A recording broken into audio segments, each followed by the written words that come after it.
ಕಣ್ಣು ಮುಚ್ಚಿದಾಕ್ಷಣ ಧ್ಯಾನವಲ್ಲ, ಬಾಯಿ ಮುಚ್ಚಿದಾಕ್ಷಣ ಮೌನವಲ್ಲ.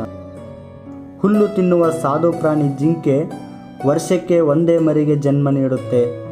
ಅವುಗಳನ್ನು ತಿಂದು ಬದುಕುವ ಸಿಂಹ, ಹುಲಿ, ಚಿರತೆಗಳು 4ರಿಂದ 5 ಮರಿಗಳಿಗೆ ಜನ್ಮ ನೀಡುತ್ತೆ. ಆದರೂ ಭಗವಂತನ ಕೃಪೆಯಿಂದ ಕಾಡಿನಲ್ಲಿ ಸಾವಿರಾರು ಜಿಂಕೆಗಳು ಬದುಕುತ್ತವೆ.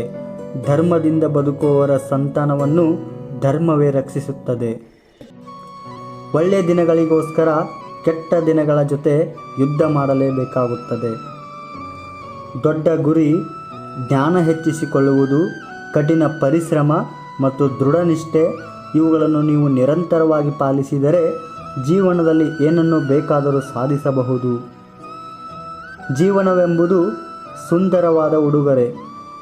ವ್ಯರ್ಥ ಲಾಭದಲ್ಲಿ ಅತಿಯಾಗಿ ಯೋಚಿಸುತ್ತಾ ಅದನ್ನು ಹಾಳು ಮಾಡಿಕೊಳ್ಳಬೇಡಿ. ಬದುಕಿನಲ್ಲಿ ಏನೂ ಸರಿಯಿಲ್ಲ ಎಂದು ಅನಿಸಿದರೆ ಒಮ್ಮೆ ಯೋಚಿಸಿ ನೀವಿನ್ನೂ ಬದುಕಿದ್ದೀರಾ ಅಂತ. ನಿಮ್ಮ ಮನಸ್ಸಿಗೆ ನೋವು ಮಾಡುವ ವ್ಯಕ್ತಿಗಳಿಗೆ ನಿಮ್ಮ ಬೆಲೆ ತಿಳಿಯಬೇಕೆಂದರೆ ಮೊದಲು ಅವರನ್ನು ನಿರ್ಲಕ್ಷಿಸಿ ಮತ್ತು ಅವರು ಕಲ್ಪನೆಯೇ ಮಾಡದ ರೀತಿ ಅವರ ಮುಂದೆ ಬೆಳೆದು ತೋರಿಸಿ. ನಮ್ಮ ಮನಸ್ಸು ದುರ್ಬಲವಾಗಿರುವಾಗ ಸನ್ನಿವೇಶಗಳು ಸಮಸ್ಯೆಗಳಾಗಿ ಪರಿವರ್ತನೆ ಆಗುತ್ತವೆ. ಮನಸ್ಸು ಸಮತೋಲನದಲ್ಲಿದ್ದಾಗ ಸನ್ನಿವೇಶಗಳು ಸವಾಲುಗಳಾಗುತ್ತವೆ.